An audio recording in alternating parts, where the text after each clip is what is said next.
আমাদের ঘর শিফট হচ্ছে, মানে বাসা শিফট করতেছি, এজন্য পুরানো কিছু ফার্নিচার আপনাদের ভাবি সেল করে ফেলছে, নতুন সোফা আর হচ্ছে শোকেস অর্ডার করছে, ওগুলো ওই বাসায় গেলে আনবে। 1 তারিখে চলে যাবো আমরা এই বাসা থেকে। সো আসলে যেটা বলতে চাচ্ছিলাম আর কি,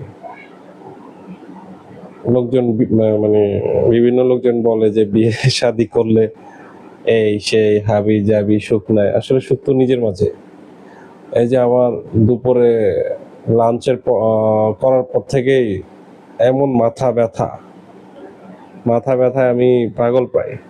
অফিসে আসছি, আপনাদের ভাবি এই যে মাথায় একটু বাম লাগাই দিছে, ওষুধ আনছে, আমি ওষুধ খাই নাই। তারপর হচ্ছে বাম লাগাই দিছে, আম কেটে দিছে, খাইলাম, এখন মাথা ব্যথা একটু কমছে। সো এখন ভাবলাম যে একটা ভিডিও করি। সো আপনার বিয়ে করলে যে সুখ চলে যাবে জীবন থেকে, এরকম না। সুখটা হচ্ছে নিজের কাছে। সো আপনার সুখ আপনাকে খুঁজে নিতে হবে, আপনার সুখের সংসার আপনাকে বানিয়ে নিতে হবে। যেভাবে আপনি সুখ পান বা আপনার সংসারকে আপনি যেভাবে বানান সেভাবেই হবে।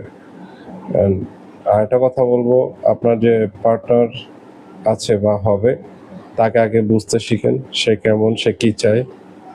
তারপরে আপনার মানে লাইফটা অনেকখানি ইজি হয়ে যাবে। হ্যাঁ, সো এটা বলার জন্য আসলে ভিডিওটা করা। আমি হচ্ছে আমার মনে হলো আপনাদের ভাবিকে একটা থ্যাঙ্কস জানাই এই ভিডিওর মাধ্যমে। থ্যাংক ইউ তোমাকে আমার সেবা করার জন্য।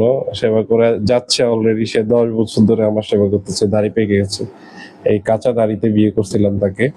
সো এই দাড়ি পাক ধরছে, ম্যাক্সিমাম পেকে গেছে। সো এখন পর্যন্ত সেবা করতেছে, এই জন্য তাকে অনেক অনেক থ্যাঙ্কস আমার পক্ষ থেকে। অ্যান্ড অনেক অনেক ভালোবাসা, যদিও আমি তাকে অনেক বেশি ভালোবাসি। সো আরও ভালোবাসা তার জন্য। Thank you.